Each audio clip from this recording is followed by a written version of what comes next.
Pro wrestling enthusiasts, it is Sunday, September 16th. WWE Hell in a Cell is officially in the books, and you are locked in to One Wrestling Video. Yes, One Wrestling, the home of the legendary Mr. Bill After. I'm the art of the beat of the V, Rick Vickery.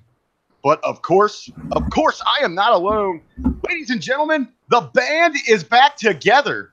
It's been a while, but please welcome your reporter, the reporter of the people, Vickery Hernandez. Hey, what is up, Rick Vickery? It has been a long time since we've done this. I'm pretty excited to go over this pay-per-view.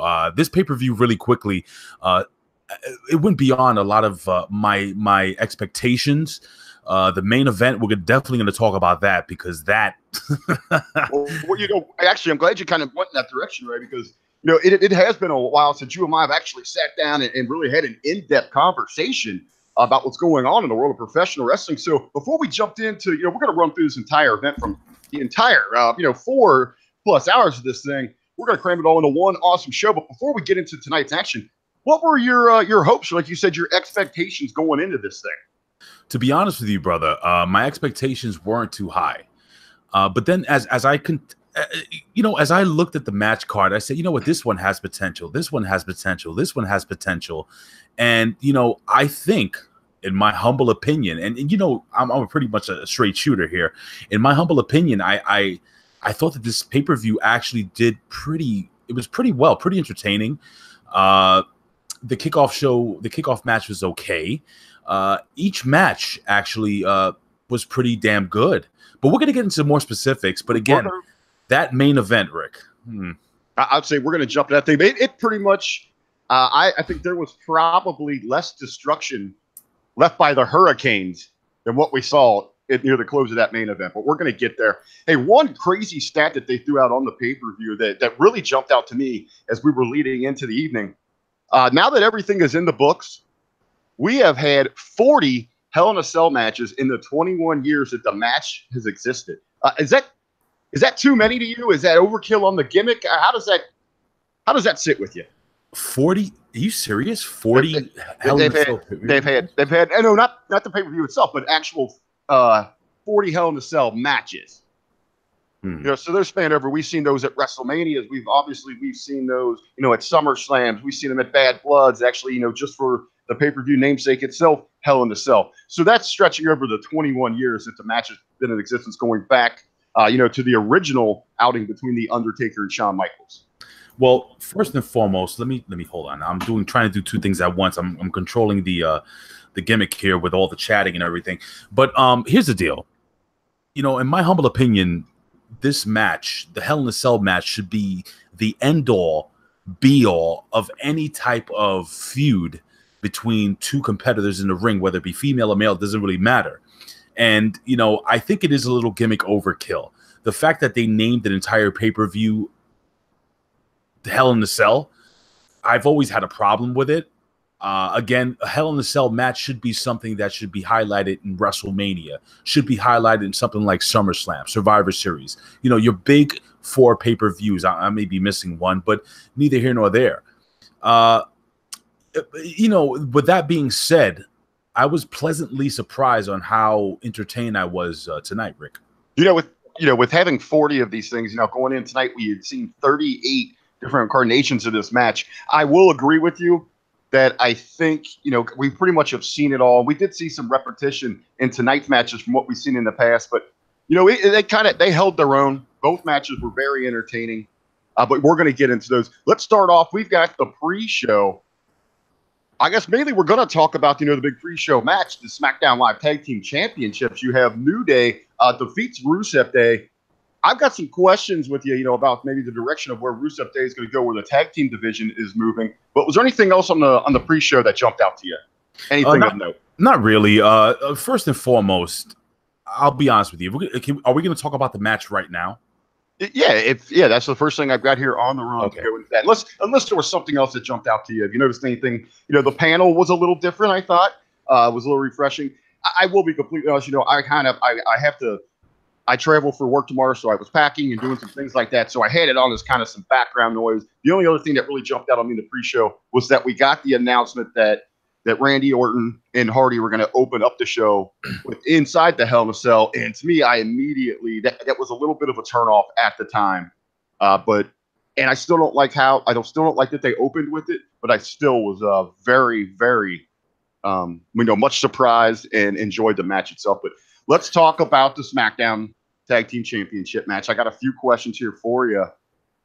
Obviously, we see New Day, they capture the victory here. In my mind, this has to be the end of the line for Rusev and Aiden English. Okay, I'm not going to disagree with you. If you go to WWEshop.com right now, and first and foremost, Rick, you know how we do here when we go live. So first, what I want to do is I want to give a couple of shout outs to some of our friends that are here live. And if you guys are not watching live, then I don't know what the hell you're doing. But we have some names that I've seen, some names that I haven't seen before. We have let me see the movie. We have Cameron Spencer, we have Raja, and I can't say your last name. We have Padma.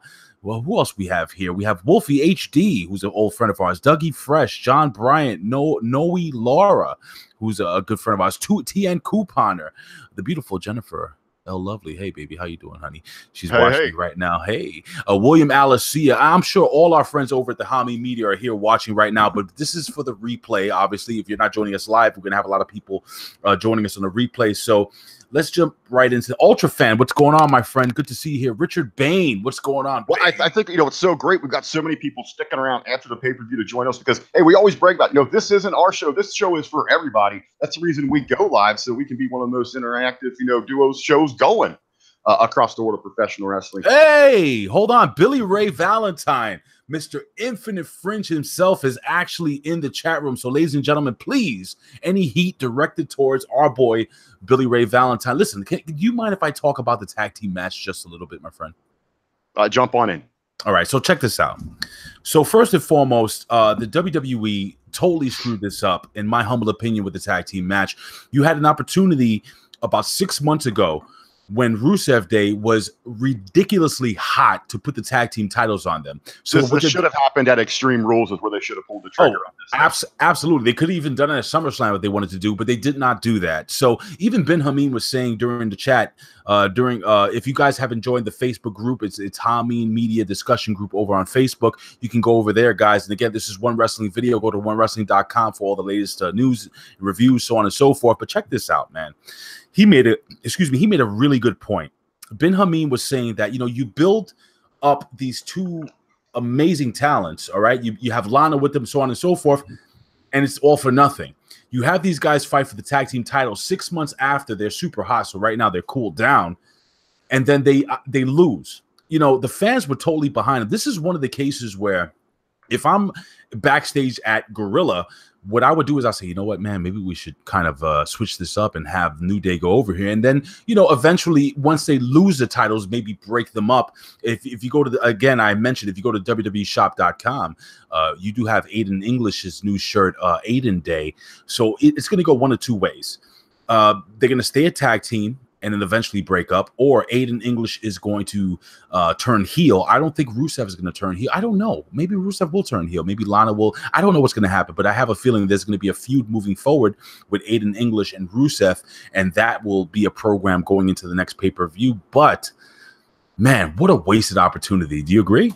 I completely agree. And you're right with the T-shirt that was just released, but they could go in a number of directions with that thing. That could just be English, lifting the gimmick. After the split happens, and they could play it either way. Who's going to play the villain? Who's the hero? But 100%, I think it was the end of the line here. This thing was one of the hottest things, not just in the company, but all professional wrestling in the summer. They should have pulled the trigger back at Extreme Rules. Huge missed opportunity, and now I just feel that the time is definitely past here. I just wanted to quickly give a shout out to our boy Sean Force, and of course, who else is here? Michael Davis, one of our good friends. A-Track Black is here. I'm sure A-Track Brown, the professor, all the other guys are here too. But I don't disagree with you, man, when it comes to the way they book this moving forward. Again, I don't know why we argue this all the time. We have conversations about this all the time. How come when a team or when a single superstar generically goes over, generically becomes popular with the fans, the WWE decides to not go with that? Much like Danny O'Brien back in the day, there are a lot of wrestlers out there that became super popular. I'll go all the way back.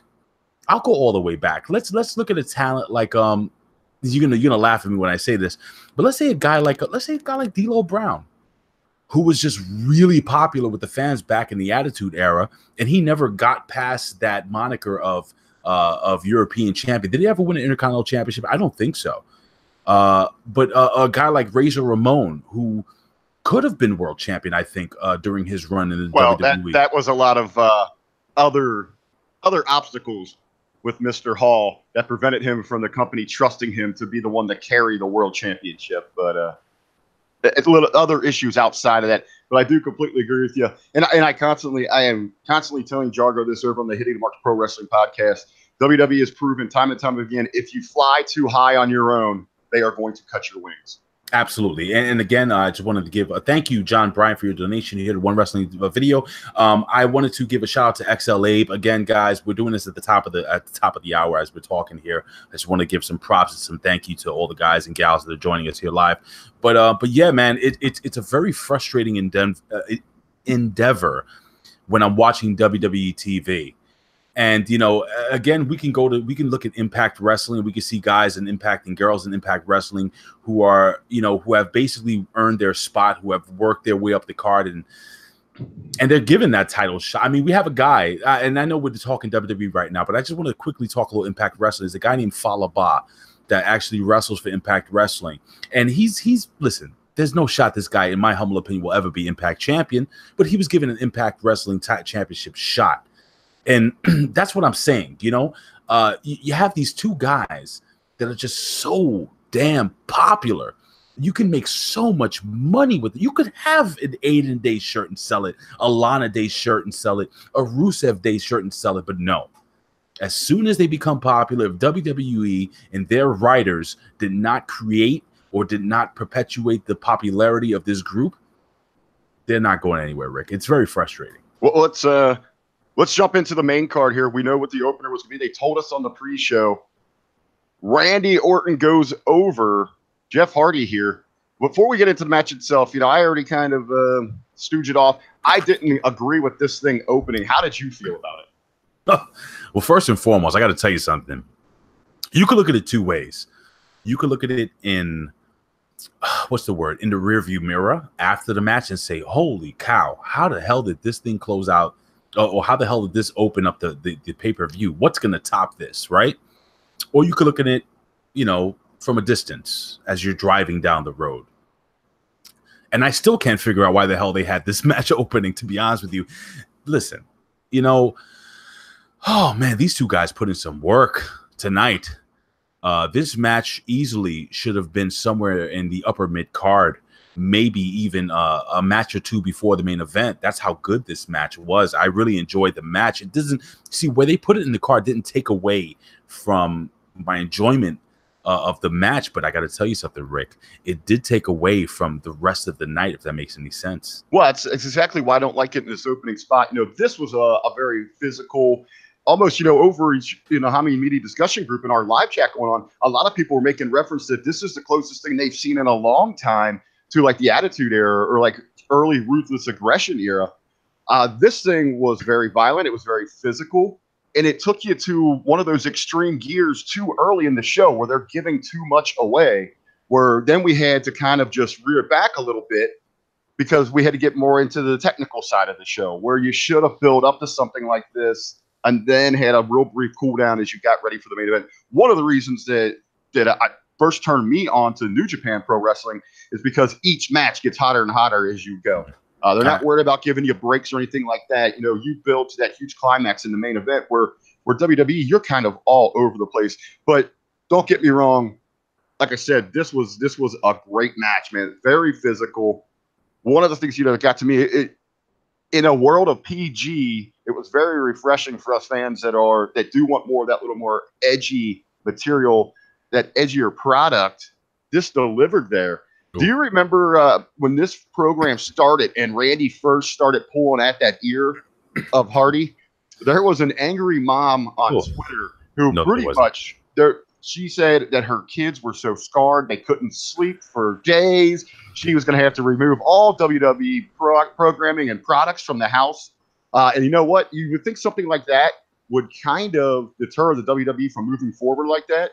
But they push forward. I got a feeling that was, you know, a little bit of Randy Orton saying, screw it, we're moving forward. First and foremost, Rick, you're getting some heat from what do I got? For the chat. You got to fix your blinds behind you, brother. Your blinds are all screwed up behind you. So why don't you fix those things and close them out? I got them set like that for a reason. But I will move. But listen, here's the deal, man.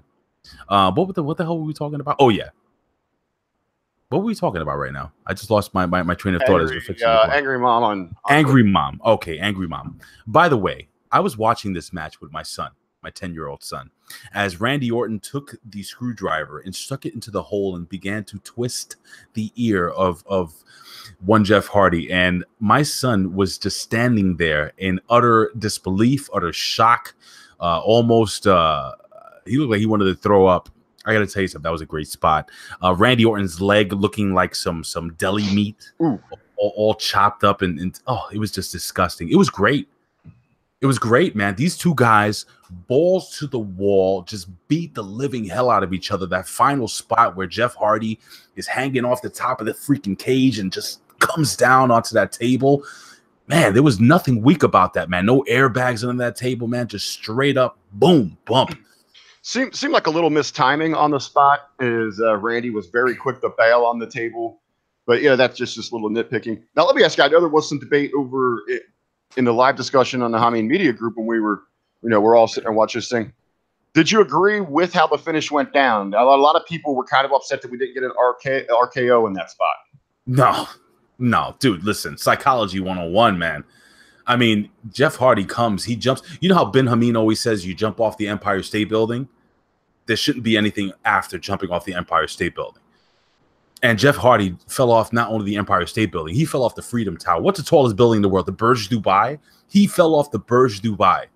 That's how, I mean, this guy took one hella bump. After that bump, it was over. And I love the fact how the referee just wanted to stop the match. But no, Randy Orton wanted to get that 1, 2, 3, solidify himself as the legend killer. Did he kill the legend? I got a couple of things I wanted to go over with you regarding Jeff Hardy's future in the WWE. And as you know, Matt Hardy did officially retire from WWE. This may move forward in a different direction. I'm going to give you a couple of ideas, Rick, but I wanted you to finish your thoughts. Well, I'd say I agree with you 100%. Now, I like the idea that it was Hardy himself, a miscue cost him that match. It wasn't that he was outsmarted or out-wrestled by Randy Orton. And it keeps more heat on Orton, you know, who showed that viciousness, like, no, he's not escaping. I'm getting the pin here. Do your job. This is Hell in a Cell. And it makes him look more like a snake getting a win like this and his tactics throughout the match.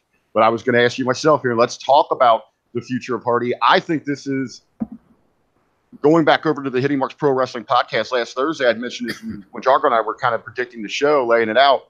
Now, Hardy's been working hurt for a while. They needed something. I said they're going to stretcher him out from this cage, and he's going to go get some R&R, which they did, and he needs some much needed R&R. Okay, well, listen. Here's the deal. This is my thought process behind this. I'm gonna take a couple of seconds here to think about this, and I want you guys in the chat room, you gals in the chat room, by the way, to kind of tell me what you think regarding this. And a big shout out to our boy Sean Force. If I hadn't say what's up to you, man, good to see you here with the chat, man. It's been a while. XL Abe, if I didn't give you a shout out, and there's a couple of other people that I haven't seen here before, and I just wanted to say a quick hello to. But we're gonna keep it moving here. Here's the deal. If the WWE is smart, what they can do is this. Now, we know Matt Hardy, the Broken Matt character, is done. If you guys know anything of, and TNA doesn't exist anymore, by the way. People ask me if TNA still exists. No, it's Impact Wrestling, and it's 10 times better than what it was 2 years ago. But the reason why Jeff Hardy and the reason why Broken Matt Hardy became broken was because of Jeff Hardy's recklessness inside the ring, outside of the ring, in his life, so on and so forth. This was an extremely reckless move that he did by jumping off the cage. Now, you can still keep Matt Hardy on WWE TV if you want to, in a managerial type role, doing off-air vignettes, as brother, or I'm sorry, as Jeff Hardy now starts transitioning back into the Brother Nero character, or maybe even the the Wisp character. He can do that, and you can have Matt Hardy kind of guide him through this dark stage of his life. Obviously, Jeff Hardy's going to need some time off, and you're right, Rick.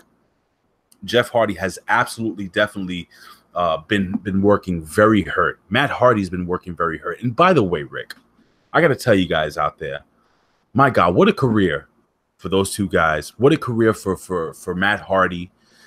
What he's done for the WWE, what he's done for TNA Wrestling, what he's done for ROH. I mean, just all over the country, just really taking that character and taking it to another level. Kudos to you, my friend.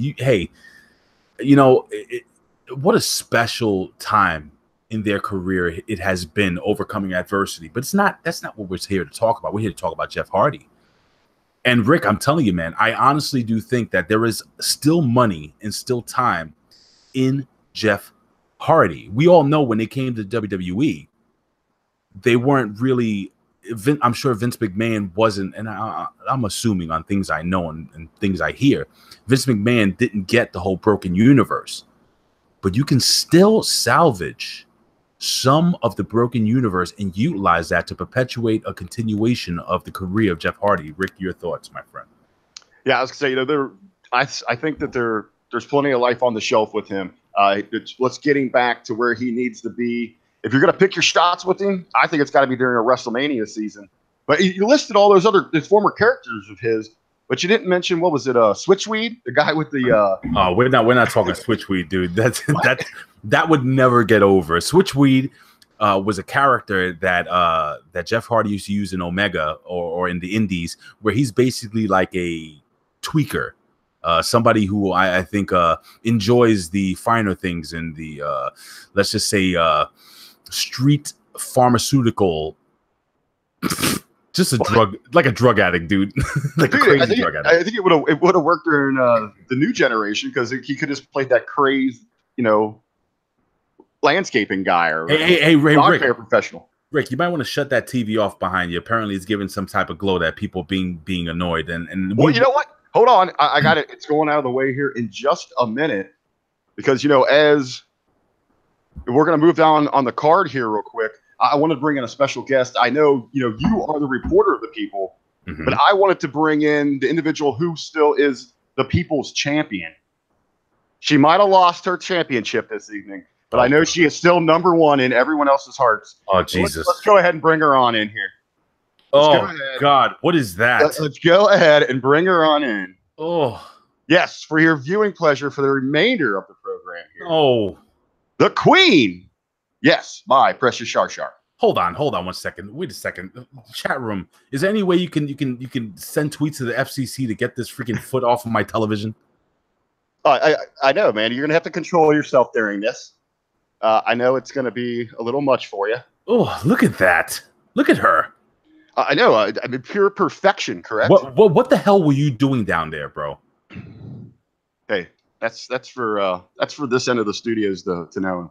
Wait, and what is all that? What are those gimmicks around her neck? Did you guys see that Rick Vickery actually slept with this freaking cardboard cutout of his precious Shar Shar when he was doing the all-in gimmick? Right there, Starcast, right there, Starcast. Hey, it was a rough evening on podcast row there, so I had to go home and and just relax a little bit. But aren't we here to talk about some matches? Were there matches tonight? Okay. I can't focus because you have that thing hanging behind you. Okay. Becky becomes the SmackDown Live champion. I almost broke my computer during this match. I accidentally dropped my laptop. The whole thing shut off. I had to rush to get back caught up with everything that was going on. The match itself, I thought there were a handful of uncomfortable transitions between the two. Otherwise, it was a very stiff match. It showed that each one was out there trying to better the other one. We ended up kind of Charlotte falls a little short. She's working that injury gimmick again. She falls a little short at the end. Post-match, Charlotte is the good sport that she is, a true champion. Reaches, extends her hand in friendship, and that scumbag Becky just completely dismisses her. How dare you? How dare you call the beautiful redheaded goddess Becky Lynch a terrible person? Let me tell you something, brother. All right, to quote Hulk Hogan, let me tell you something, brother. Becky Lynch has been under the shadow of the pampered, babied, escorted into greatness Charlotte Flair, who in my humble opinion, and now she's a damn good wrestler, but other than the fact that she's Ric Flair's daughter, in my humble opinion, I think Becky Lynch is all that and a bag of chips, my friend. And I am super excited. I was super happy, and I was super elated that Becky Lynch went over in this match. And you know what? Is that cardboard gimmick behind you? Is it crying? Yeah, probably tears of joy, because they know everything that you're saying is so laughable. Yeah. Okay. You're comparing Becky to a bag of chips and all that, right? Well, there's a reason. There's a reason the show All That was canceled. It was terrible, and bags of chips are filled with nothing more than air anymore. There's hardly any chips in there, hardly any substance. Hey, I'll give it to Becky here. But let's be honest, she remains the inferior talent. She's simply getting the rub, just because of her role in the next Marine movie. Stop it. Rick, all right, let's be real, man. Seriously. Becky Lynch should have gotten this title shot a long time ago. She is super over. Did you watch the match, Rick? Did you watch when Becky would punch, everybody go, yay? And when Charlotte Flair or Ric Flair would breast punch, she'd boo. Well, no, I was using that more as like a sample group for my theory that probably at least 85 to 87% of WWE fans are idiots. That's not nice. That's not nice. Hey, I'm just saying. But, we do have the reason I brought her on here, because I want everyone to kind of realize the next great moment that we're going to have when Shar becomes an eight-time champion between the red and the blue brands. And that's going to happen at WWE Super Show. Let's talk about Charlotte really quickly. In all seriousness, I think that WWE is actually going to have this woman be the whether you like it. Her father once said, whether you like it or whether you don't like it, you gotta learn to love it. Woo! Anyway, by the way, did you see that picture of a Ric Flair just tonguing down his wife? It was so beautiful. All right, that's an image that we do not need on the show. But anyway, let me just get to my point. My point is this: eventually, Ric Flair's daughter Charlotte is going to not only eclipse his record of world championships, but she is going to absolutely obliterate it. I mean, the girl is what? She's still in her late 20s? No, 32. Close enough. Was it a little too odd that I knew that so fast? It was not only odd, but it was extremely creepy. And the fact that you have that doll why does that doll have a hole? Huh? It's just so it's like I don't know what you're talking about. Are you seeing things? I don't know how you do things in New York, but here in Ohio, we have respect for beautiful women. All right, neither here nor there. Listen, all seriousness, I think these two girls actually put together a damn good match, man. Forget about girls. These two in-ring performers just did a great job. Good storytelling. The finish was solid. I was really happy with the outcome. They gave the WWE universe what they wanted to see, and that was Becky Lynch with the title run. Now let's see what she can do moving forward. I'm a big fan of heel Becky Lynch, but here's the problem with this.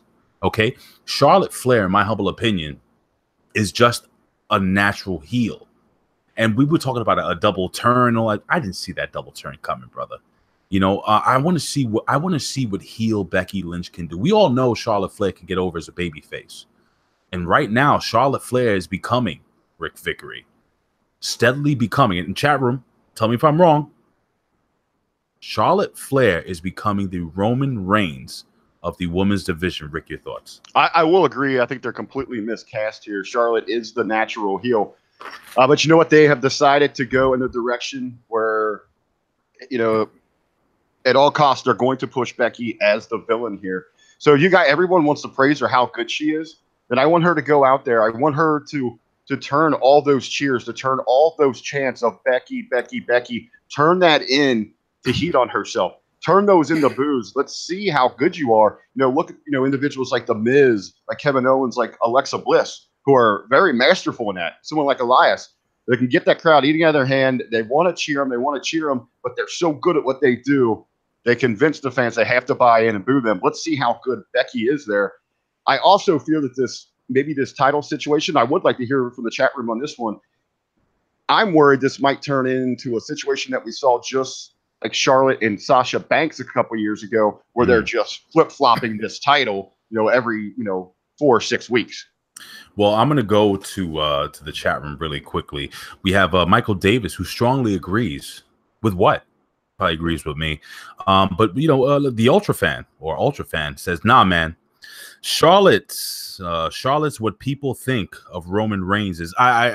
Maybe I'm reading it incorrectly, but I think he's agreeing with the fact that, yeah, man. Well, right? I agree with you. They're trying to push a narrative with her. They're like I said, they're doing anything they can to try to just convince you that she is the option. I mean, she is. Just let her go out there and shine in the ring. Put her in a position where she is best, where she's best going to be able to highlight herself, and that is as a heel. I mean, that she naturally comes off in that direction. Yeah. And even in the ring, when you're looking at stature, I mean, she is heads above everyone. Just not in talent, just like her physical stature. She is bigger. She is one of those people that should be bullying and beating up these underdogs. Oh, hold on. I got a nice let's see what your thought process is on this. TN Couponer, one of our old friends. By the way, guys, if you click on TN Couponer's YouTube page, he does these cool little videos on how to save money. It's pretty awesome. You might want to check that out. But anyway, TN Couponer says Evolution should be Becky versus Charlotte, last woman standing. William Alicia says, I can see them reuniting at Evolution after Charlotte regains title.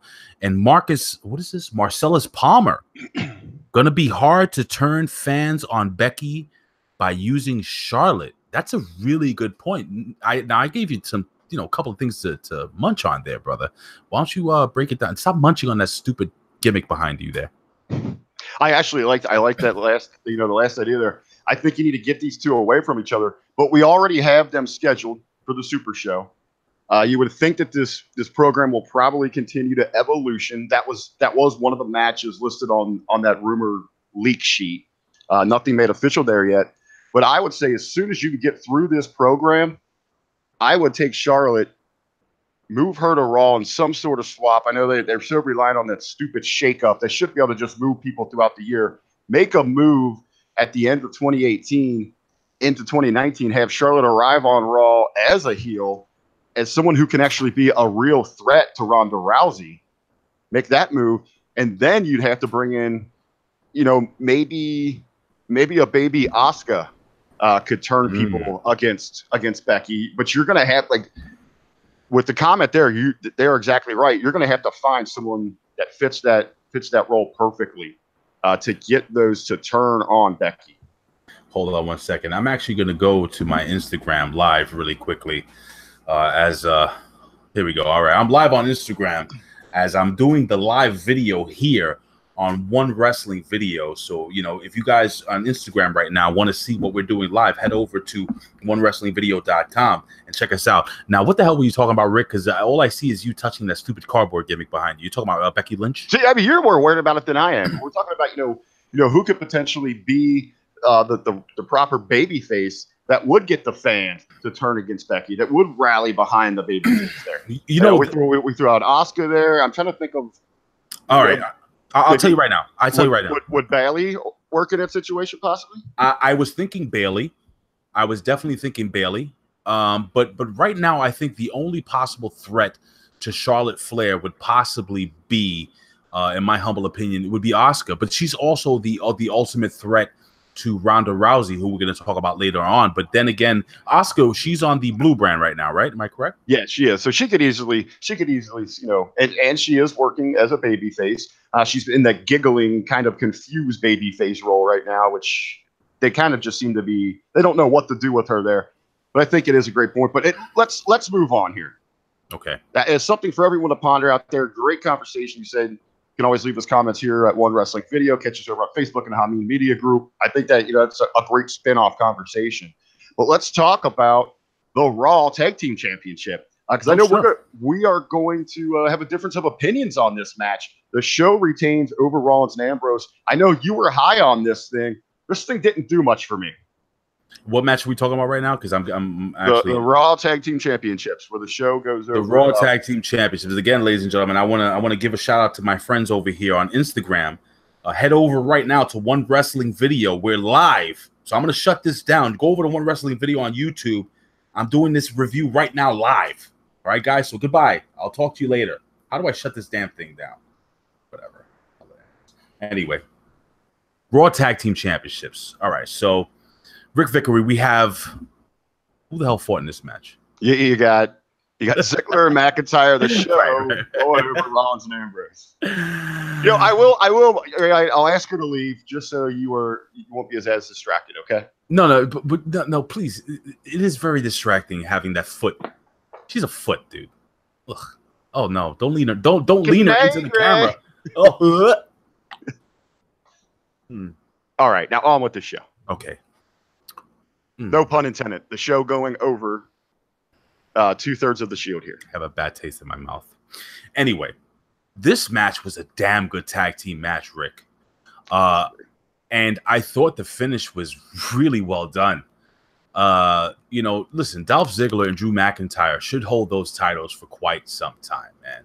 I didn't want to see the Shield having all the gold because we knew Roman Reigns was going to come away with that Universal Championship. Seth Rollins is the Intercontinental Champion. I would like to see him drop that title before they move on to eventually win, because they're going to win the Tag Team Championships. That's how it is. But right now, Drew McIntyre and Dolph Ziggler, who in the beginning I said to myself, wow, why does this team just not make sense? But it does. It does. It is the modern day, and I'm sure you've all heard this, Shawn Michaels and Diesel. It is. I think they're better. Well, not better. Oh, close. I think they can be better. Maybe not as charismatic. But in ring, guys, you cannot deny that these two guys are just really good, man. And this was a solid and the finish of the match, Rick, what was if I can't remember the finish off the top of my head, but I do remember there was a lot of action going on. There was a roll up, if I'm correct, with Seth Rollins. He had Dolph Ziggler rolled up, and I think it was a Claymore kick. Yeah, well, that's what it ended up.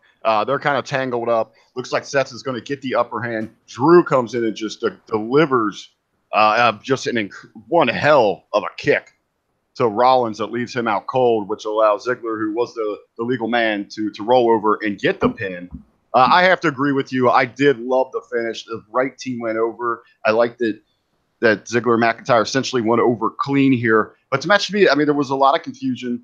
It was high energy, big impacts in this match. But I think what really took away from this for me, really two things. Maybe the biggest one is that if this would have happened before the first Hell in a Cell match, I probably would have enjoyed it a lot more. I think I don't think it lived up to that standard. And for me, again, it goes back. False finish Rollins.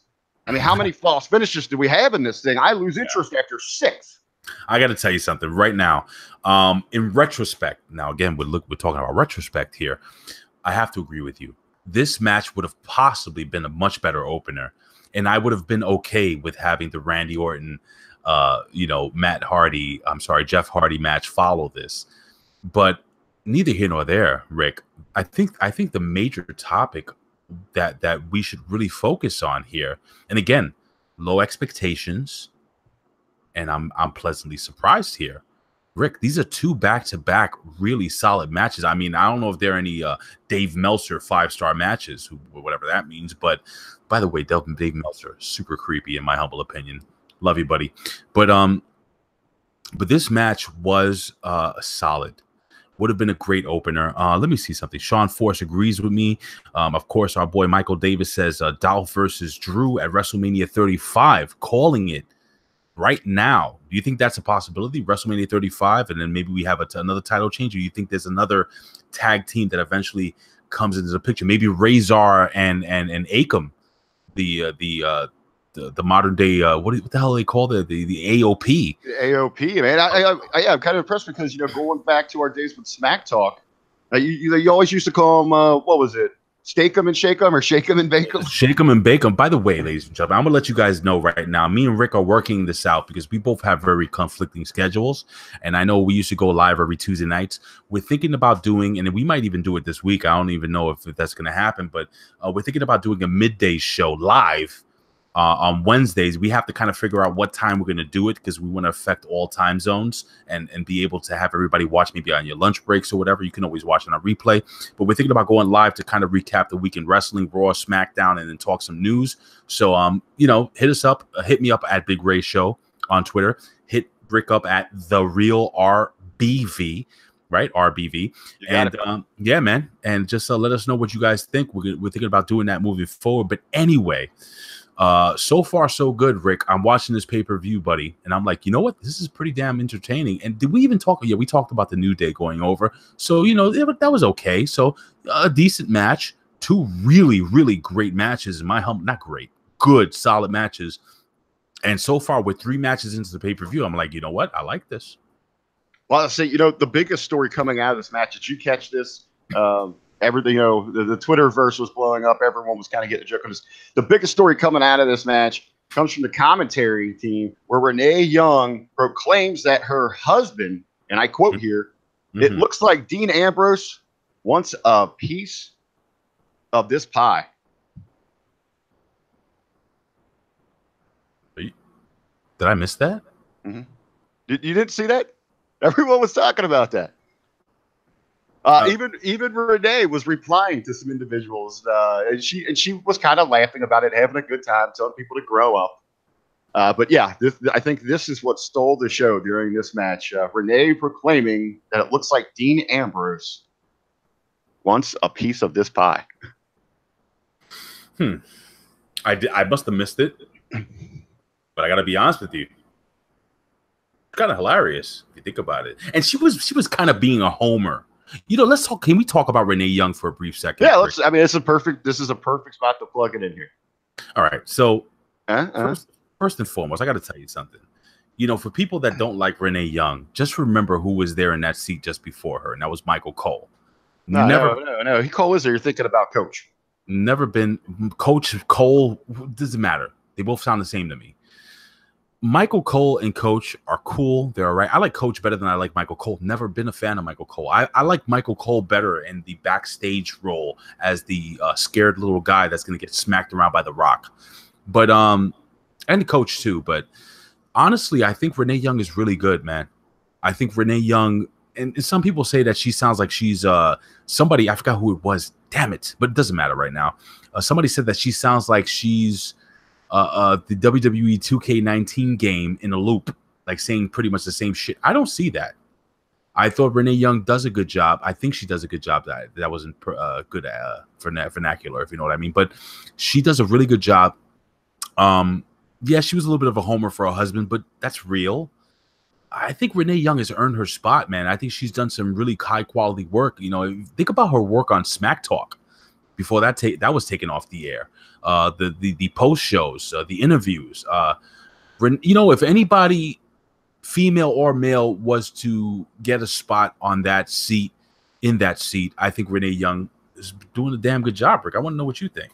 Well, I think, especially in a business such as professional wrestling, where there's such an importance placed on paying your dues, she has most certainly paid her dues. Hey, Rick, really quickly, I'm going to keep the camera on. You got to step away for literally 1 minute. All right, I'll be right back. Well, then I'll kind of roll on with Renee Young here just for a moment. She has most certainly paid her dues. I think she's transitioning into something that's entirely new for her. She's growing into the role. She's playing a great typical, babyface commentator. But I got to be honest, the most refreshing part of her joining that commentary team full time is that we no longer have the nonsensical bickering between Corey Graves and whoever is in that other color position. It could be from Saxton to to the lawyer guy that was married to Hudson. I'm sorry, I just can't remember his name right now. To Coach, you've had individuals like that. Whoever is in that spot, it's just constant nonsense between those two, trying to one up and just more or less they're just sophomoric kind of grab dick between the two. And there is absolutely no way that they're going to let Corey Graves talk to Renee Young like that, especially with Evolution on the horizon in the overall women's evolution narrative. But we got Big Ray coming back here. Are you back, Ray? Yes, I am officially back. Sorry about that, my friend. I had to take care of something. No problem. Sorry. I was just real quick. I was just kind of, I guess, over explaining. One of the biggest things I like about her, she's paid her dues. She is learning the role. She's transitioning into something she's never done before. She's picking it up pretty quickly. But the best part is that the nonsense bickering between Corey Graves and whoever else is in that spot no longer exists, because they're not going to let him talk to her like he talks to those other individuals. And that's a good thing. Come on, guys, that's a freaking good thing. Aren't you happy? All right, let me just go really quick to our chat room. We have Marcellus Palmer, who says, sorry, side note, TNA. Aries Falaba match. Aries doing exercise. And he's talking about Falaba. It's hilarious. I think you're right. I thought you were gonna say something about the pay-per-view. But in all seriousness, yeah, you're right. Because here's the thing. When you're an announcer, when you're a color commentator, the focus you need to paint a picture for the people watching on television with your words. One of the best people in the world was Jim Ross at doing that, painting a picture. Not only painting a picture because you could see the picture, but kind of making you feel what's going on in the ring without you physically taking a bump. That is special. Okay? And what happens is when these guys are going back and forth, and Grave is arguing with this person, and it's Grave a baby face, is he a heel? I don't want to hear that shit no more. I'll be honest with you. I know. I mean, you put a little heat there on Michael Cole, but to be honest, you do got to realize, that isn't the job that he's put out there to do anymore. Like the JRs or the Ronaldos or things like that. But he's out there. He has to worry about also taking care of those advertisers and what the networks are worried about. He's got so many hats on out there that he has to be kind of this doofus in that position, and he fills it pretty well. Yeah. I guess I agree with you. I guess I understand. But all in all, listen, the point of this whole conversation is that I think Renee Young, I think she's good. I think she's really good, guys. And I'm not a big fan of just putting how's it going to sound? I'm not a big fan of just putting a female there because that's the politically correct thing to do. I think she's just really good, female or male. I'd rather listen to her than Michael Cole any effing day of the week. Michael Cole, listen, let's not totally trash Michael Cole here. Let me not trash Michael Cole here totally. Michael Cole has also, whether you like him or whether you don't like him, Ric Flair also said that whether you like it or whether you don't like it, you'll learn to love it. Michael Cole has paid his dues. He's been in the company for what, 20 years, 25 years or whatever? God, he's been there forever.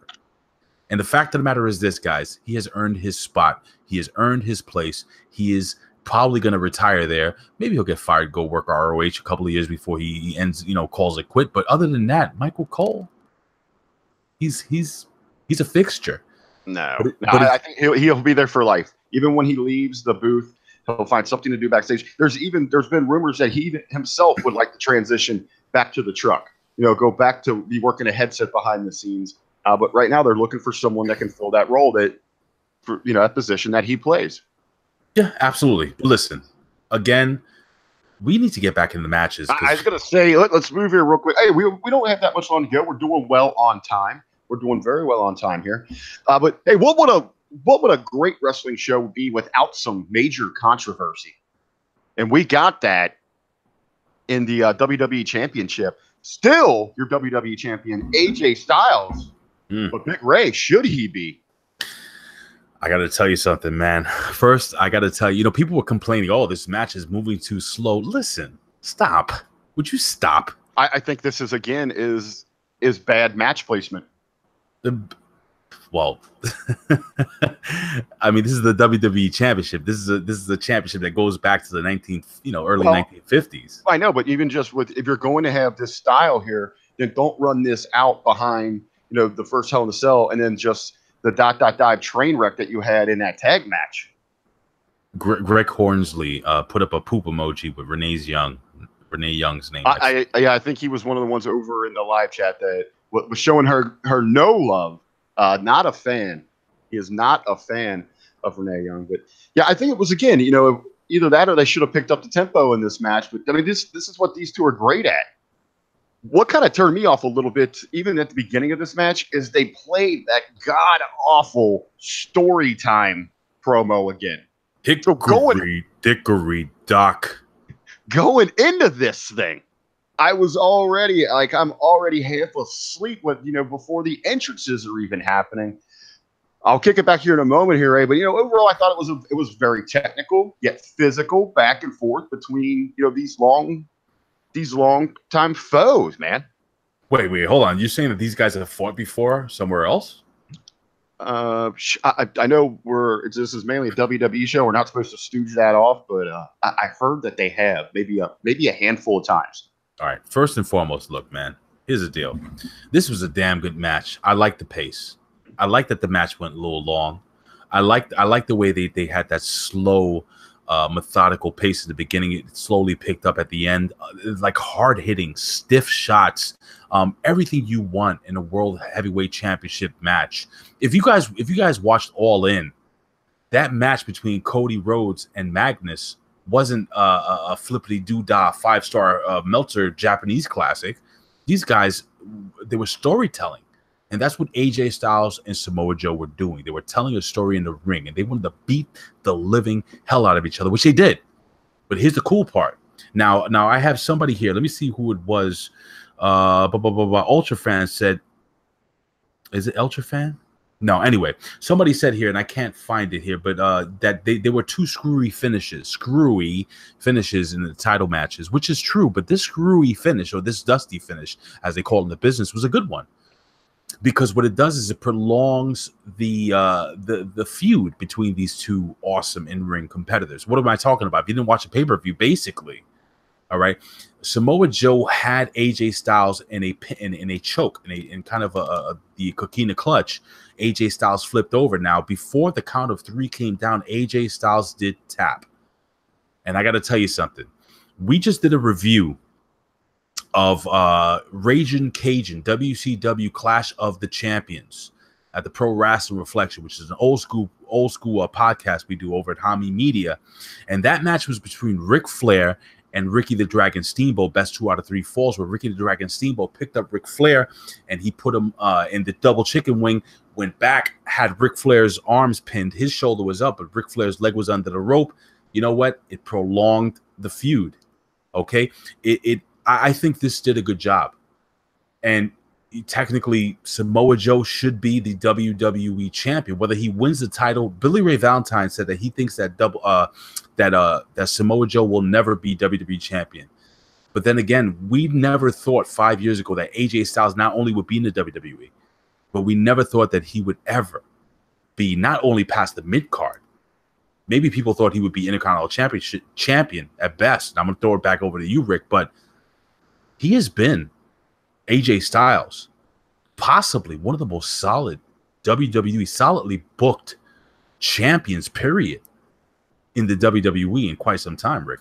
Well, he was given, there were some circumstances that allowed it, but he was given the opportunity. He took the ball and ran with it. AJ Styles is, one of probably the best WWE champions of the last decade. But like you said, 10 years ago, we never even would imagine that he would be in that spot. We sure as hell didn't think we'd ever see a match between Samoa Joe and AJ Styles for that championship at major pay-per-views. But, this fish, you're talking about prolonging a program. It almost seems a little too soon to me. There was just so much that it reminded me of, a cheesy way to keep it going back to the low blows that we had to, kind of sit through months with Nakamura. another thing that kind of turned me off to this, I feel like the WWE plays an instant replay angle every year around the start of the NFL season. That they always try to do that, like it's some kind of knock or joke against the NFL, or I feel like it's like every year around this time that they go with something like that. Never thought of that, Rick. That's very astute on your part. But neither here nor there. You know what, man? That's a really good point that you're bringing up, my friend. Right.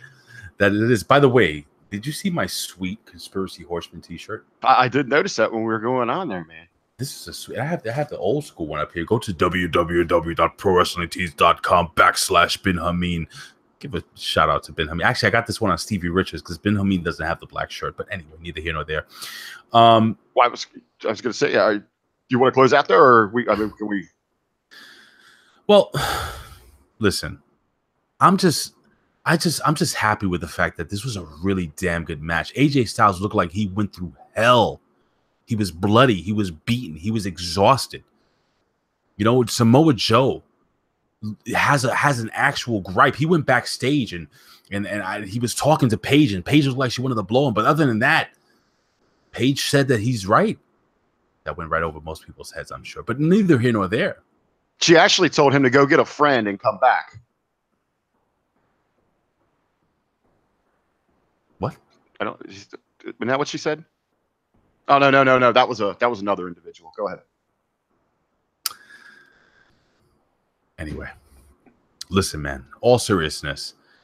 I have somebody here who says, William Alicia says, October 6th, Joe should be WWE champion. From your mouth to God's beautiful, precious ears, I hope that this happens. I hope Samoa Joe. Somebody was saying some crap on during the discussion group. Oh, Mr. Joe Walker was going at you with saying that Joe's fat. Let me tell you, Samoa Joe, fat or not, is not only one of the best talkers in the WWE, but this guy can go. Oh, he can go. I'm talking about like Ric Flair Space Mountain go. That sounds personal, but you know what I'm talking about. This guy is Samoa Joe's a freaking machine. Well, let's talk about something on the night that I really, really enjoyed.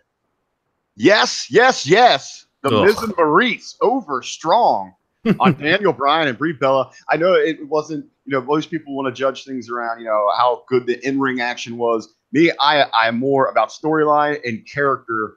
I am enjoying this story, and I love to see the Miz and Maryse go over here because to me, it is laying the groundwork for something great that we're going to see come WrestleMania season. Well, it's going to end up in a culmination of I'm wondering if I'm hearing myself. Maybe that's just me, but I have a feeling that it's going to be. Damn, I keep hearing myself. It doesn't matter. I think eventually it's going to be the Miz versus Daniel Bryan. Hopefully in the steel cage. Hopefully something serious.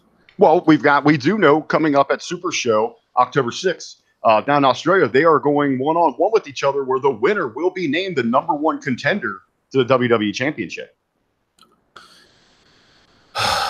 See, hold on. I got to say something real quick.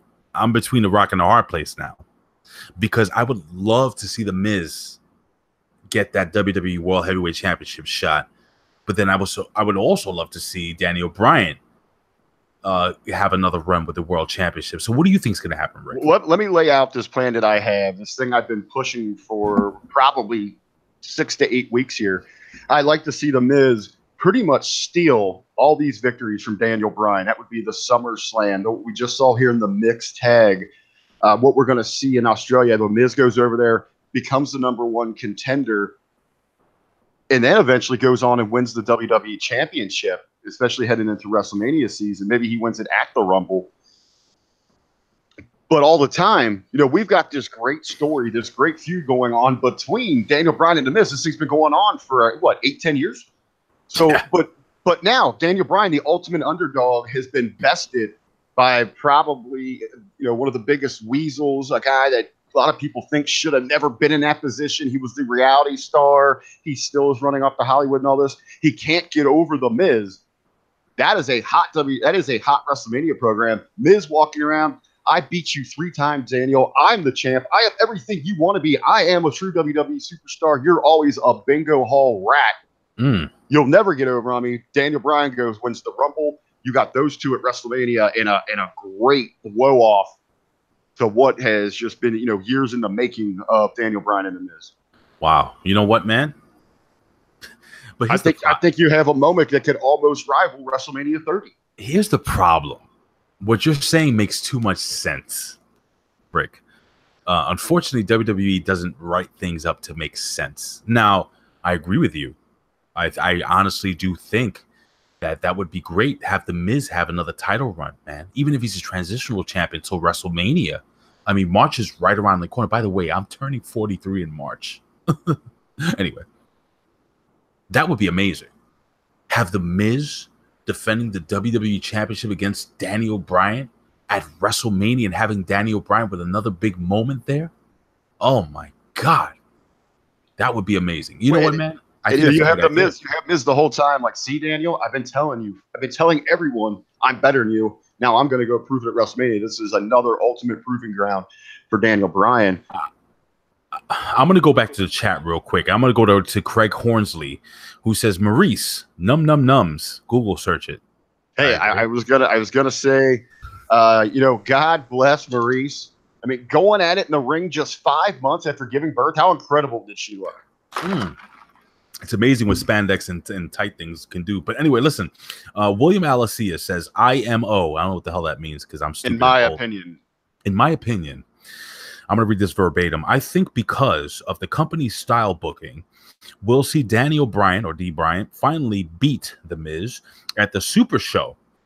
Then that would lead to Daniel Bryan / Samoa Joe program down the line. That would be very good too. Rick? I think that would be a great program.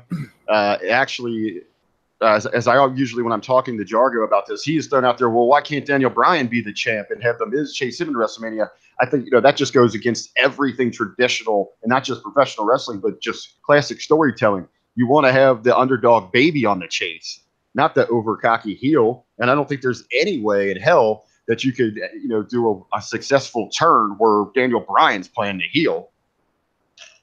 Yeah, I mean, listen to the audiences, how much they love him, and I know they're starting to get behind The Miz. They respect everything he's done. They, dare I say, admire, the different projects he's involved in. With everything, how successful he's been with his family as of late. But they absolutely love Daniel Bryan. They love Daniel Bryan to the point that now they seem to be over the top about Brie Bella, about a freaking Bella, who for the longest time, a Bella couldn't win over the crowd for nothing. I got to be honest with you. I really wanted Brie to do a suicide dive during this match. When the Miz and Maryse were starting to hightail up the ramp, I thought she was thinking about it. She kind of had that look in her eye. That was my first thought too. Like, oh, don't kill yourself in hell. She did have that I want to commit suicide look on her face. Yes. Not that suicide is ever an answer, ladies and gentlemen. I'm just using that as a fun analogy. Should I ever use that as a fun analogy? Anyway, listen, guys. You know what, man? I think all in all, this was a fun match. Not a good match, not a great match or whatever. It was a decent match. It was fun. It's hard to put on a good match in a WWE mixed tag. It's impossible, especially when you're trying to be serious in a feud. It might work a little bit for this mixed match challenge, but it sure as hell is not working here. I mean, why wasn't there disqualification immediately when Brie started beating the crap out of The Miz? Well, you see, this is another problem I have when they do these mixed matches where apparently a woman can beat the living hell out of a man, but a man can't extend the pimp hand. I'm not a proponent of hitting a woman because I'll be honest with you, if I ever see a man hitting a woman, I will, come up behind the man. I probably speak to the guy and be like, listen, buddy, and just punch him in the face until he, drowns in his own blood. But other than that, if you're going to get in the ring, I don't know. I don't even know how to express myself when it comes to this because, we see in other organizations, Impact Wrestling, ROH, New Japan Pro Wrestling. We see in Mexican. If you go to Mexico, like women versus men, men versus women, Lucha Underground. I mean, listen, these are athletes, dude. This is a fantasy world as well. You can book a woman to be strong. Why not? even though I don't think Brie Bella would hold a candle to anybody in the WWE. I just think, it does work in other promotions around the world, but obviously WWE is held to a different standard just because of their corporate structure is so different than these other wrestling companies. It's just probably something they should stay away from. I don't disagree. Somebody's asking me, let me see, Zero Herrera 2022 is asking me, do you think the posters, or what do you think of the posters of Hell in the Cell 2012 and 2018? I'm gonna have to look that up as I go along, but I like to get into the chat room really quickly. Let me see. I cannot say your name, so I'm gonna spell that ROCH or ROCTHAICE. I'm sorry if I got this wrong. Love WWE is teaching little girls it's okay for a woman to hit a man, but reverse is not right. It's a very touchy subject, guys. I'm serious. Like it's really what is it? Marcellus Palmer says Tessa versus Brian Cage was pretty freaking entertaining. Listen, this is a fantasy world we're talking about, guys. When Rick, if I can get a second here, when you're watching a movie, okay, let me use The Matrix. I'm sure most people have seen The Matrix by now. And you see the young lady dressed in all black, beating the living crap out of man after man after man.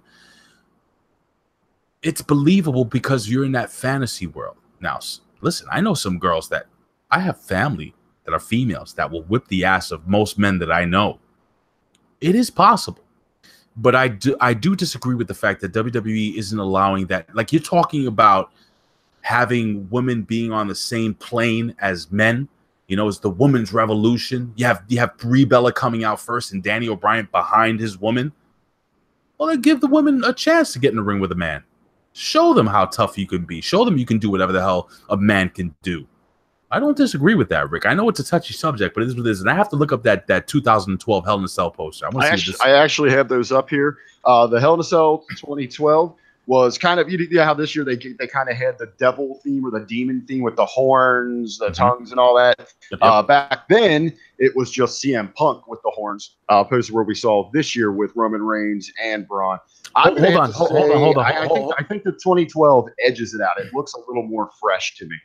Hold on one second. Harrison Live 05 says, you look like a Mexican wannabe Goldberg. Well, that's not what your mother said when I was hitting that last night. Thank you very much. The Mexican Goldberg. That's a good one.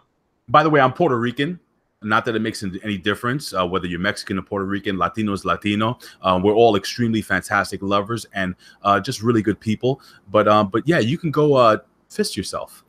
Well, real quick, a little spin-off story on that. When we were over in Chicago, I got to hang out quite a bit with Adam Rivera, and he was real big about going out to eat, at local cuisine, going to get some authentic different styles of flavors and things like that. So it was Sunday evening.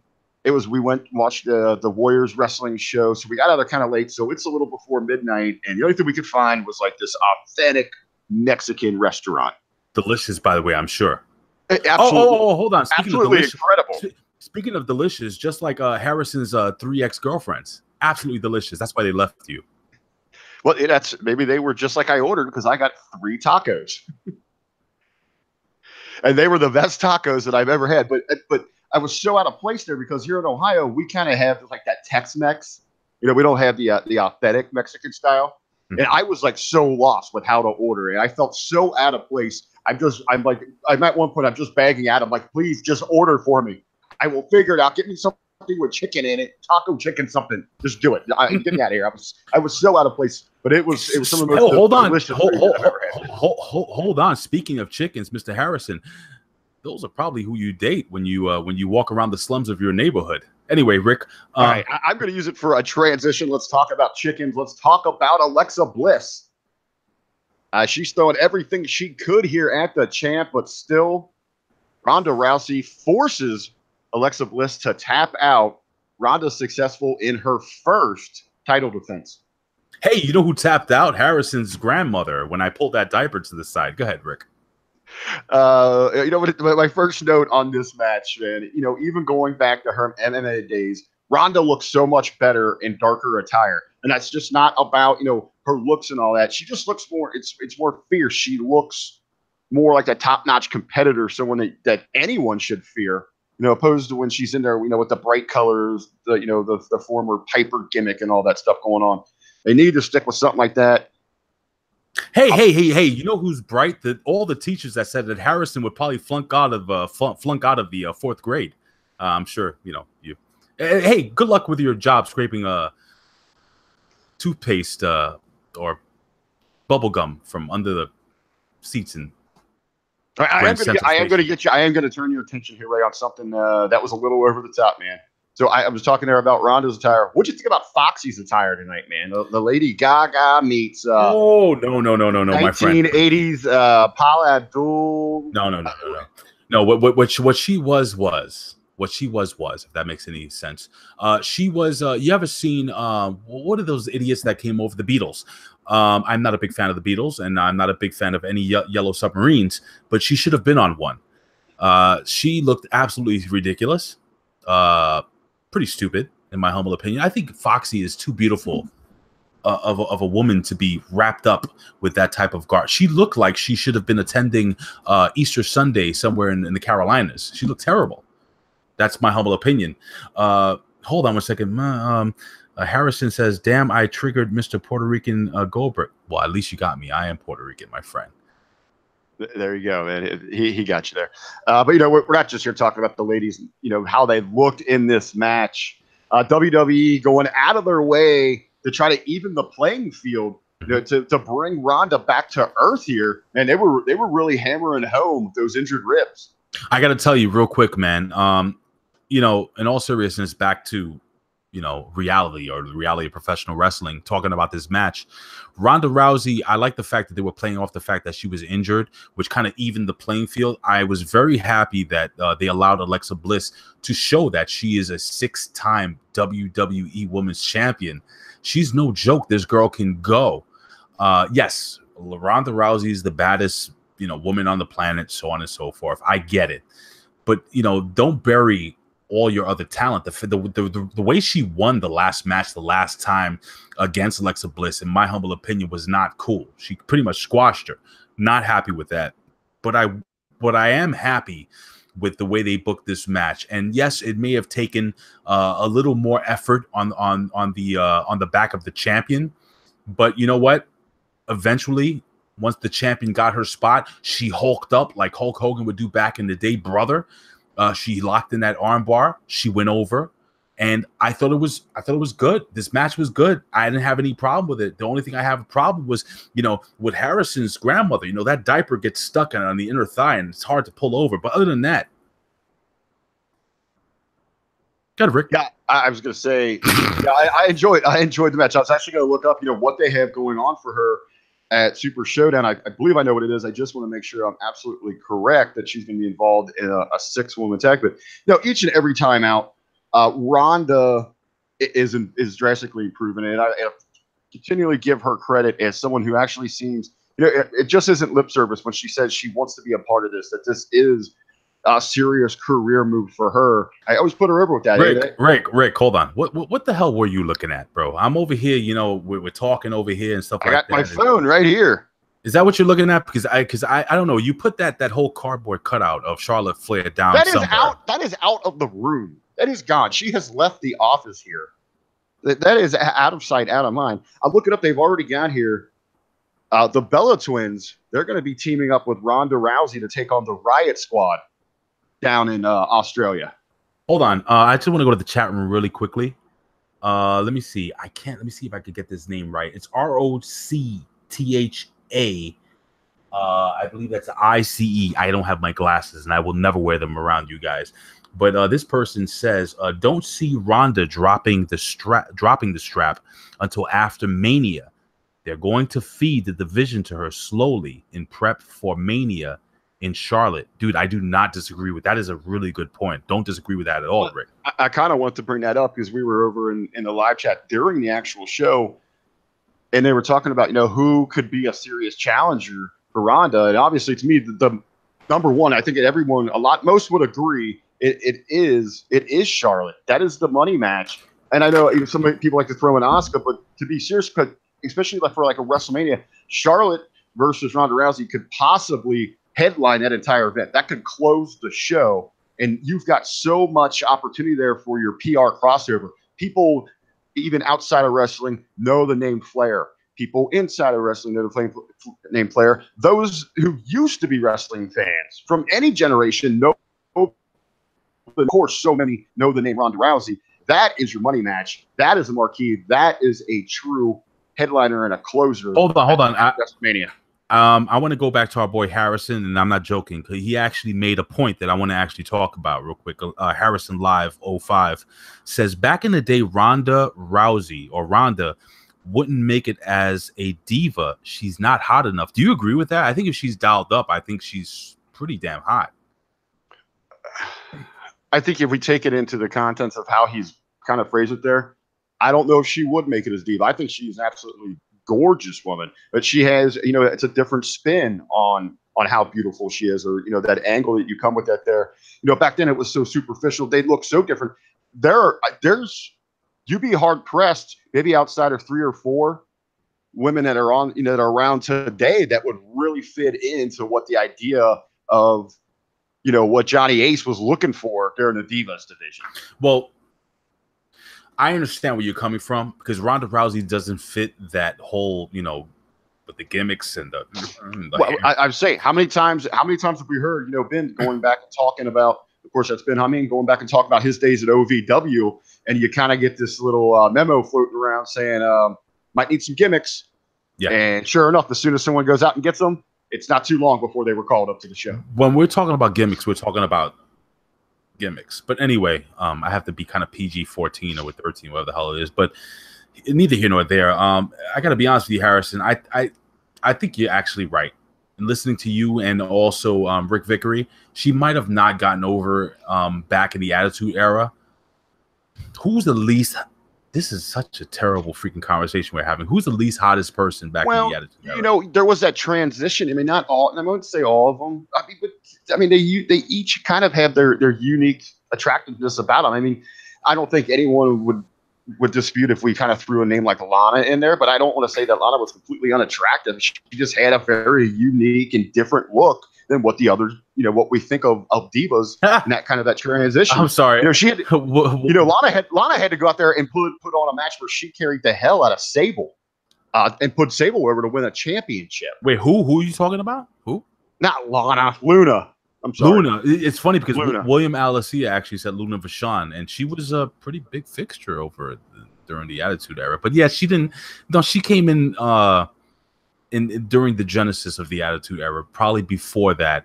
So and you had people. I mean, that was that weird transition, where they were bringing in, like China, but then she went, and just got all the cosmetic stuff done to help her transition into that Divas era. You had people like Jazz or even Jacqueline per se that wouldn't be. They what that next wave was of like your Kellys and things like that. Yeah, you know what, man? Everybody's saying the same thing. China got over, so Ronda Rousey probably could have got over, dude. I think she might have gotten over. But how would it have been presented? It works now where she's at because you had the success of MMA. If she didn't have something like that and just came into professional wrestling, the doors and the opportunities wouldn't be there for her.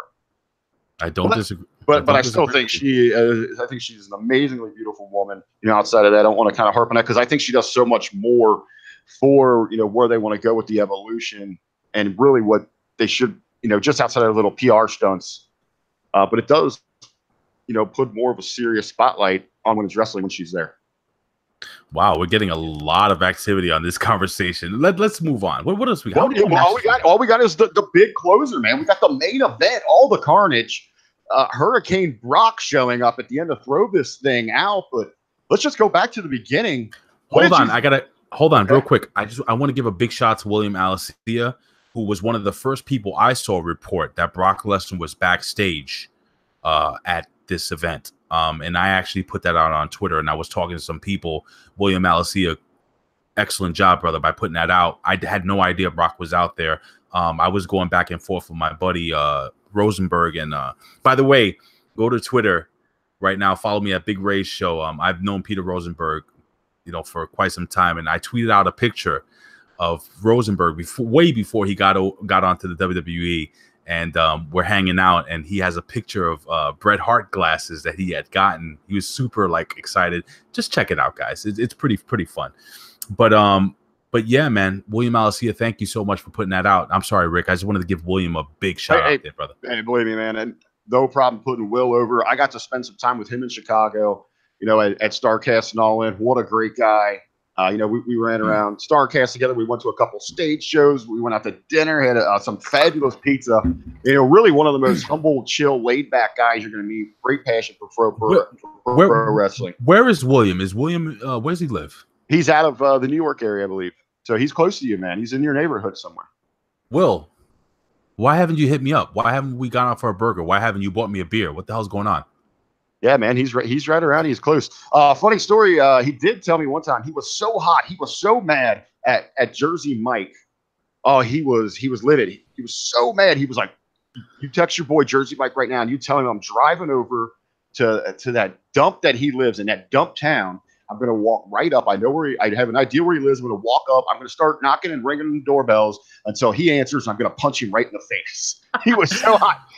I had to talk him down for an entire weekend not to drive over and punch Jersey Mike in the face. I got to say something. First, you got to know Jersey Mike to hate him and love him at the same time. If you guys don't know who Jersey Mike is, again, ladies and gentlemen, join it's a discussion group we have. It's called the Hameen Media Discussion Group. Just type in Hameen, Hamin, Media Discussion Group. I will approve you. Rick will approve you. If you're here on the chat right now, if you're new to us, guys, we don't only do stuff for OneWrestling.com. We have an awesome platform. It's me, it's Rick, it's a gentleman by the name of Michael Jargo, Billy Ray Valentine. We work with Stevie Richards, Big Sal from ECW, Greek God Papa. We have a really great platform under the name of Bin Hameen or Hacker Hameen or Hameen Media. Check that out. Awesome podcast. Head over to the Facebook group. We have a ton of fun there, man. And anyway. Let's pull around. Let's get on track here. Well, hold on. William Alessia, hit me up on Facebook, brother. You live in New York. I'm off till Wednesday. You let me know, brother, and I will head over to wherever you are. I drive, right? I own a car just because I live in New York City. I own a car, okay? And we'll meet up for a lunch or something like that on you. As Rick drinks his straight liquor with anyway. Hydrating, man. H2O, staying hydrated. But anyway, this match here, man. What would you think before all the shenanigans started? Before everyone started, filing out of the locker room, when it was just between the monster among men, Braun Strowman, and the big dog, Roman Reigns, what were your thoughts early on in this match? King Kong versus Godzilla. It was what it should have been. These two freaking beasts going at it, beating the living hell out of each other. I thought it was okay. I thought it was good. It wasn't okay. It was good. But my God, when all of Bendelum broke out, when you had the freaking Shield come out, you have Dolph Ziggler and freaking Drew McIntyre and Vince McMahon and Jesse Ventura and freaking for some reason, you had D'Lo Brown pop out. You had everybody. Everybody was there fighting on top of the cage. I got to be honest with you. I was on the phone with possibly one of the most sexiest women in the world, Jennifer. Hey, baby, how you doing? And I was watching this go on, and I'm like, what? Oh, you said sexiest women in the world. It triggered me. Hold on. Got really nauseous. Okay, continue. All right, so you were on the phone. You see all this happening. What'd you have to do? Just kind of hang up the phone, or I'm going to have to call you back? This had to take you by surprise. You see everybody coming out here. Are you kidding? Have you seen what this young lady looks like? Do you go to my Instagram, bro? She's hot. I'm not going to hang up the phone on her, but I was still watching, and I was like, what the hell is going on here? And it was just like all this craziness going on at the same time. You have Braun Strowman laid out with freaking Roman Reigns laid out. You have freaking Mick Foley, and then all of a sudden Brock Lesnar comes out with Paul Heyman. He freaking rips the cage off the door via like Kane did back in the day. Good God Almighty, it's Kane. By the way, Mandela effect. That was never Jim Ross who made that call. It was Vince McMahon. If you don't believe me, go back. But and then freaking Yo, dude, I was like, what the hell is going on here? You got Paul Heyman using the pepper spray on the face of Mick Foley. I mean, so much going on, brother. Yeah, I like that part of there because it got Mick out of the action's way. Because I didn't know this till last week. Jargo filled me on this. You know that in his contract, Mick has it set in there that they can't ask him to do anything physical like that, and it's just because of health reasons, because of the hip replacements and all that. He cannot take a bump at all. It's a no bump clause. Speaking of physical, and I'm going to sidebar this because this is an interesting question because we're going to wrap this up really soon. But my friend, my good friend, Harrison Live 05 wants to know Hardcore Holly, WWE Hall of Famer? I believe so. I'm one of those that when I look at Hall of Fame, I like to look at an entire body of work and it's kind of what they've meant to the business as a whole. And this guy, he was around for a long time. He did a lot of different spots. He worked for a lot of different promotions. I just don't look at championships and big moments in WWE. You know, I'm usually one that sticks up for the likes of like a Coco Beware or even most recently, you know, like The Godfather. Look at everything they've done. You know, how important they were to like marketing, promotion, and just overall popularity. I think eventually you see Hardcore Holly in. I will say this, and I always use Coco Beware as the measuring stick. Matter of fact, I don't see him. My father, God rest his soul, used to work with Johnny Rods all the time. They used to train together and everything like that. Johnny Rodriguez, Johnny Rods, WWE Hall of Famer. If Johnny Rods, and Johnny, if you're watching right now, which you probably aren't because you're too old to be watching right now, okay, go train some wrestlers and steal some money out of their pocket. But if Johnny Rods is in the WWE Hall of Fame, freaking Hardcore Holly is in the Hall of Fame. Before we finish off the main event, I just want to go back into the chat room really quickly. I'm sorry if I get your name wrong. That's why I'm spelling it out. But it's Rocthaice. I'm going to say it's Roch. Anyway, let me not say it. This person writes, that's nuts. We've seen people go through the cage and still finish the match. This made both guys look incredibly soft and weak. They freaking rested the entire time the fighting was going on. I do not disagree with you. My God, a lot of comments coming in. TN Couponer. I'm sorry, William Alicia, Hardcore Holly, sure Hall of Famer. TN Couponer. Raw main event should have been. I can't read right now. I've been drinking too much. What else we got here? Well, let me answer real quick to that. You know, I think we haven't seen a lot of people go through the cage, but we have seen people get up from coming off the cage, going through tables, things like that. I think that was kind of the point that they wanted to show, that Brock Lesnar is more destructive than all of that. Dude, time out. I'm going to stop you 1 second because this is the best name I've ever seen. Papi Chulo. Or Culo. Papi Culo, not Papi Chulo. Papi Culo 420 says anyone from the from the Attitude Era is a Hall of Famer. And I just wanted to say your name, Papi Culo. Yo soy puertorriqueño, and I love that name. I think that name is amazing. That's what they used to call me in high school. Go ahead, Rick. I think that was not that I necessarily agree with it, but I think, you know, the narrative WWE was trying to tell is that, yeah, you've seen things like that. And that's the reason that they kept showing us the Mick Foley footage of him actually getting up after going off and through the cage is, again, not that I necessarily agree with it, but the point they're trying to make with their narrative is that when Brock Lesnar hits you, it is much more destructive than all of that. Wow. That's a really good point. Really good point. But I don't disagree with the gentleman I was saying, with the young lady. I don't know. I can't say your name. Rocthaice? Anyway. Does it say Ricochet? I can spell Ricochet. I don't know. I've heard you spell it like 9 times. I think you're putting different letters in there each time. I'm just trying to guess. I'm just adding letters, but listen, neither here nor there.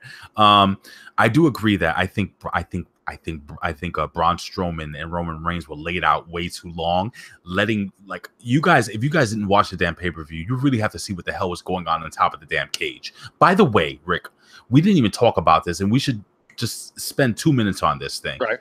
The red cage, you were getting reports about watching the people that were actually at the event watching the pay-per-view. Yes. What were those reports? A lot. It was coming out, especially early on in the show during that opening match, that visually for those in attendance, They were a little upset, especially because the prices they paid for those tickets. Oh, hold on. It's Rock the Ice. I am an idiot. There we go. Rock the Ice. I hope you continue to join us. We're going to be around, like I said, on Wednesdays or in the morning. It only took him an hour and 20 minutes, but we finally got Rock the Ice out of him.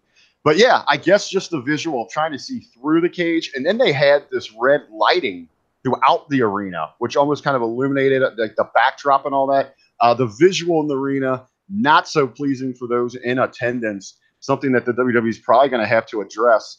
Hey, let's be honest here. The only reason that they went with this red cell is because get ready for the holiday season. All of your kids are going to be asking for the new, totally red Hell in the Cell playset. Hold on. This is great. Hold on. What is it? Santiago 316 says the cage looked like a giant Target shopping cart. Hey, kids, do not go to Target. Do not try this at your local shopping center. We're going to have some lawsuits on our hands. Let me throw out one other last thing for the chat room, something to think about here. First thing I thought of when they kind of just threw the match out after the melee, the destruction caused by Brock Lesnar. Tomorrow night on Raw, do they give Braun his briefcase back, or is it a wasted opportunity? Oh, wow, that's great. If the briefcase is full of raw meat, probably. Nah, they don't give him the briefcase back. I don't think they do that. But you probably will see a rematch tomorrow night on Monday Night Raw, which will probably end up in another dusty finish. I don't see Roman Reigns losing this title for a while.